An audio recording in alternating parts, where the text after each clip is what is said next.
एक छोटे से गांव में दो पक्की सहेलियां रहती थी, भगवानी दादी और कमला दादी। दोनों की उम्र भले ही 70 के पार थी, लेकिन उनकी शरारतें किसी बच्चे से कम नहीं थी। गांव वाले उनकी हंसी ठिठोली से बहुत खुश रहते थे। एक दिन गांव में गोपाल काका के घर पर खास पूजा थी। पूजा के बाद घर में स्वादिष्ट चावल की खीर बनी।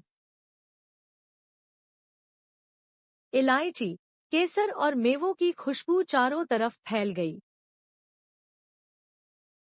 इलायची, केसर और मेवों की खुशबू चारों तरफ फैल गई।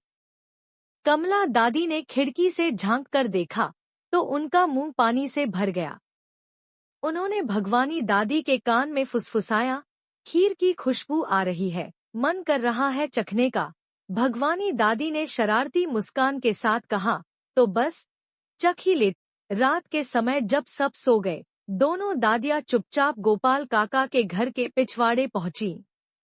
खिड़की थोड़ी खुली थी। कमला दादी ने धीरे से हाथ अंदर डाला और खीर की हांडी को धीरे से बाहर खींचने लगी। लेकिन तभी भगवानी दादी की साड़ी खिड़की में फंस गई। कमला दादी धीरे से बोली, अरे धीरे कर, कोई जाग गया तो खीर गई हाथ से। भगवानी दादी ने साड़ी छुड़ाई और जल्दी से हांडी लेकर दोनों वहां से भाग खड़ी हुईं। वे गांव के पीपल के पेड़ के नीचे बैठकर खीर खाने लगी।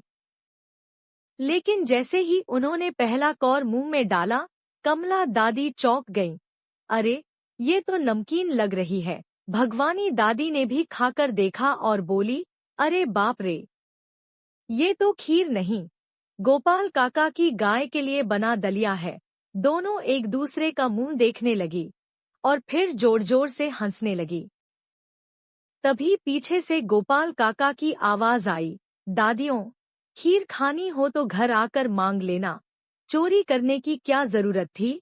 गांव वालों को जब ये बात पता चली तो सब हंस हंस कर लोटपोट हो गए।